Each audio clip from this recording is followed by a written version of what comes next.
আজকে আপনাদের এখানে আইল্যান্ড থিমের উপরে একটা কেকের টিউটোরিয়াল দেখাবো। তো প্রথমেই এই জন্য আমি এখানে প্রায় 6 ইঞ্চি সাইজের একটা কেক নিয়ে নিয়েছি। আপনারা চাইলে আরও বড় নিতে পারেন, সেক্ষেত্রে কেকের লুকটাও আরও বেশি সুন্দর আসবে। তো এখানে আমি 3টা লেয়ার পরপর বসিয়ে নিয়েছি, আর প্রত্যেকটা লেয়ারেই আমি চকলেট গানাশ অ্যাপ্লাই করে নিয়েছি।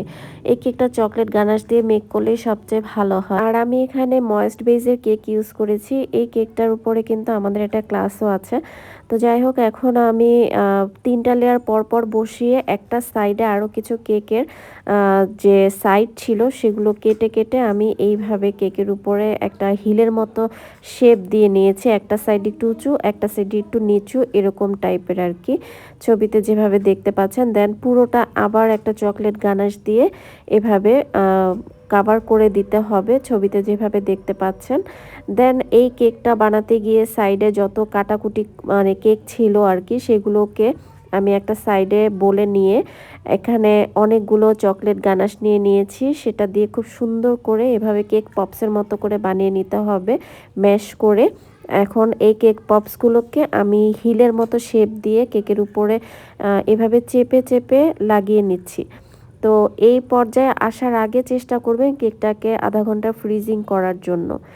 তারপরে এই প্রত্যেকটা হিল এভাবে বসানোর পরে আবারও আধা ঘন্টা ফ্রিজিং করতে হবে। দেন ফ্রিজ থেকে বের করার পরে আবারও প্রত্যেকটা হিলের গায়ে থেকে শুরু করে কেকের গায়ে যেখানে যেখানে আর কি এক্সট্রা পোর্শন লাগানো হয়েছে প্রত্যেকটা জায়গায় চকলেট গানা সুন্দর করে অ্যাপ্লাই করে নিতে হবে। এখন যেই জায়গাটাতে হচ্ছে সমুদ্রের এফেক্টটা আসবে, ওই জায়গাটাতে আমি অনেকখানি কেক কেটে ফেলে দিচ্ছি না ঠিক, কেকের পেছনের সাইডে হিলের মতো করে আমি জোড়া লাগাচ্ছি।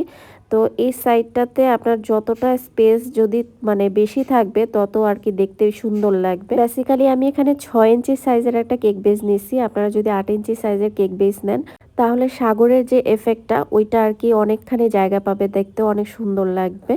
তো আমি এই জায়গাটা কেটে আবারও চকলেট গানাশ দিয়ে খুব সুন্দর করে কোট করে নিচ্ছি।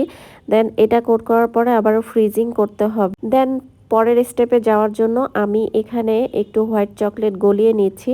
তো দেখেন হোয়াইট চকলেটটা কিভাবে গলাচ্ছে, একটা পাইপিং ব্যাগ না কেটে এটার ভিতরে হোয়াইট চকলেটটা ঢুকিয়ে তারপরে গরম পানির ভেতরে এভাবে চুবিয়ে রেখেছি কিছুক্ষণ। তারপর এটা কিন্তু অটোমেটিক গলে গেছে। ডাইরেক্ট চকলেট গলাতে গেলে অনেক সময় হোয়াইট চকলেট পুড়ে যায়, অনেক সময় বাটার ছেড়ে দেয়, তাই এই পদ্ধতি। তো এখানে আমি একটা শামুক ঝিনুকের মোল্ডে কিছু হোয়াইট চকলেট দিয়ে ফ্রিজে রেখে দিয়েছি, যেটা আমি একটু পরে এটার উপরে অ্যাপ্লাই করব। আর একটা ব্রাশ দিয়ে ডিরেক্ট হোয়াইট চকলেট এভাবে কেকের গায়ে অ্যাপ্লাই করে নিচ্ছি ব্রাশ দিয়ে। এটা হচ্ছে কি সমুদ্র তলের এফেক্টটাকে অনেক বেশি স্বচ্ছ করবে।